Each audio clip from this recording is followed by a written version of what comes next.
একদিন যে মানুষটা আপনাকে ছাড়া থাকতে পারতো না, আজ সে আপনার মেসেজের উত্তর দিতেও বিরক্ত হয়। প্রশ্ন হলো, সে কি সত্যি বদলে গেছে, নাকি আপনি শুধু তার আসল রূপটা দেরিতে চিনেছেন? একদিন যে মানুষটা আপনাকে ছাড়া থাকতে পারতো না, আজ সে আপনার মেসেজের উত্তর দিতেও বিরক্ত হয়। আপনি ভাবেন মানুষটা এত বদলে গেল কিভাবে? কিন্তু সম্পর্কের একটা কঠিন সত্য হলো, মানুষ সবসময় হঠাৎ বদলে যায় না। অনেক সময় পরিস্থিতি শুধু তার আসল গুরুত্বটা প্রকাশ করে।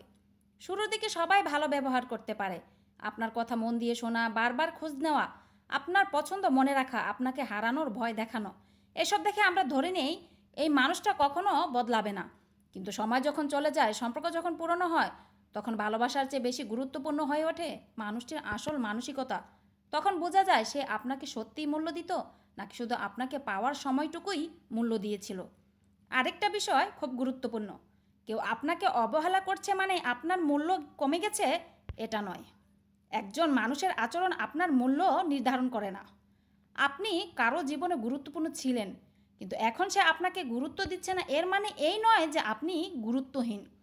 কখনো কখনো মানুষ বদলে যায়, কখনো অগ্রাধিকার বদলে যায়, আবার কখনো সম্পর্কের প্রতি তার আগ্রহটাই শেষ হয়ে যায়।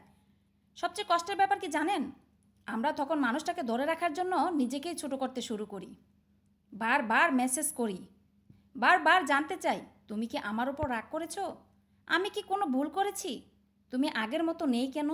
আর ধীরে ধীরে আমরা একটা সম্পর্ক বাঁচাতে গিয়ে নিজের আত্মসম্মানটাই হারিয়ে ফেলি। মনে রাখবেন, যে সম্পর্ক টিকিয়ে রাখতে আপনাকে প্রতিদিন নিজের মূল্য প্রমাণ করতে হয়, সেটা সুস্থ সম্পর্ক নয়। ভালোবাসায় চেষ্টা থাকবে, বোঝাপড়া থাকবে, ভুল হলে ক্ষমা চাওয়া থাকবে, কিন্তু একতরফা চেষ্টা দীর্ঘদিন সম্পর্ককে বাঁচিয়ে রাখতে পারে না। আপনি কাউকে ভালোবাসতে পারেন, তার জন্য অপেক্ষা করতে পারেন, তার ভুল ক্ষমা করতে পারেন, কিন্তু তাকে জোর করে আপনাকে ভালোবাসাতে পারবেন না। তাই যদি কেউ আপনার জীবনের দূরত্ব তৈরি করে, প্রথমে নিজেকে দোষী ভাববেন না। একটু থামুন, দেখুন আপনি কি একাই সম্পর্কটা ধরে রেখেছেন? আপনি কি সবসময় ফোন করছেন?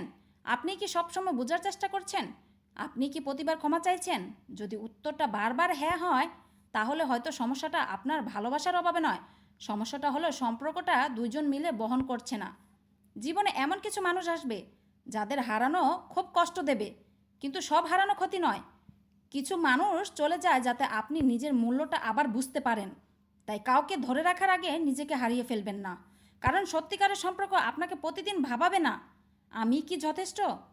সত্যিকারের সম্পর্ক আপনাকে অনুভব করাবে আমি যেমন তেমনই আমি মূল্যবান। আরেকটা কথা মনে রাখবেন, কেউ আপনার জীবনে থাকার সিদ্ধান্ত না নিলে তার সিদ্ধান্তকে সম্মান করুন, কিন্তু তার চলে যাওয়ার সঙ্গে নিজের মূল্যটাকেও চলে যেতে দিবেন না। মানুষ হারানো কষ্টের, কিন্তু নিজের আত্মসম্মান হারানো আরও বড় ক্ষতি।